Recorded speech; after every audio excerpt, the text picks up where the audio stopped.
बालाजीच्या मंदिरात दान केलेल्या केसांचं पुढे काय होतं? दरवर्षी लाखो लोक केस दान करतात. पण तुला माहीत आहे का, हे केस पुढे कुठे जातात? तिरुपती बालाजी मंदिरात दररोज 50 ते 70 हजार भाविक केस दान करतात. या प्रक्रियेला म्हणतात मोक्षकटण किंवा मोकू. केस कापल्यावर मंदिर प्रशासन हे केस स्वच्छ धुवून, वाळवून वर्गीकरण करून ठेवतो. नंतर हे केस जागतिक स्तरावर लिलावात विकले जातात.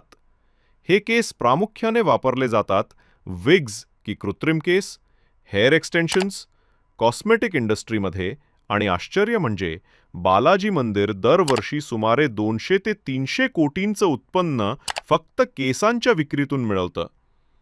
दान भाविकांचं असतं, पण त्यातून मिळणारे कोट्यावधी रुपये मंदिराच्या शिक्षण, आरोग्य आणि सेवाभावी कामांमध्ये वापरले जातात. तुमच्यासाठी केस फक्त रूपाचं प्रतीक असतील, पण काहींसाठी ती आहे श्रद्धेची कमाई. कमेंट्स करा, तुम्ही कधी केस दान केले आहेत का? लाईक करा, शेअर करा, कारण ही गोष्ट आहे श्रद्धेच्या सोनेरी केसांची.